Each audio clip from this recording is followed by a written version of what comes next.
This is a great time to start plants from seeds. So let's talk a little bit about how to go about it.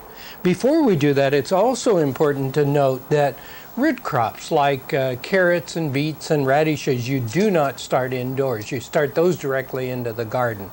On the other hand, the lettuce and the spinach and the cabbage and cauliflower and etc. Get a head start on the season by starting them indoors. Now, likewise, there are some flowers you shouldn't bother starting indoors. Just to give you an idea, the sweet peas you plant outside, alyssum, it grows so easily from seed, just sow it outside. Forget-me-nots, godicia, nasturtiums, those are all easy ones to start directly into the garden. On the other hand, maybe when it comes to coleus and lobelia and mallow and marigolds and some of the others here that I'm showing you, it's best to get them started indoors. But the easy ones, just sow directly into the garden. Don't waste your time starting them inside. Now, you can start, if you want, into perlite or vermiculite or similar materials, or you can use a potting soil. Now notice one thing, I've mounded the soil in this particular case, because that allows for free airflow. In this one here, which I've already planted up, you'll notice that I have a cover over the top, and these are available. There are different modifications of them that's already seeded and ready to go, and that acts like a greenhouse. This one we're going to sow open.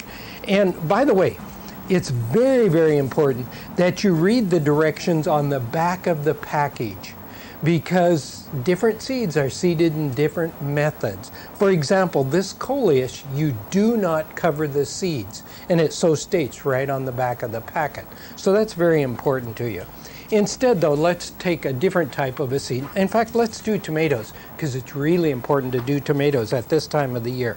I find the bottom side of the packet is the easiest one for you to open. Now, what I'll do is take these seeds out, and you can see them here in my hand. They're white enough and large enough to see. And I kind of just shake them off of the tip of my fingers like so, and kind of space them out. There we go. And then I'll just take a little bit of soil and barely cover over the top of them. You know, you never want to plant any seed more than 3 times the greatest diameter of the seed itself. And I'll just level that out. I will not tamp it down because that presses the oxygen out of the soil. And you'll notice that this is already moist, but the next step would be to moisten the soil lightly and be sure that you don't wash the seeds to the side. You know, it's really easy to start those seeds inside, and now is a perfect time to do it. So get a head start on the season by starting seeds right now.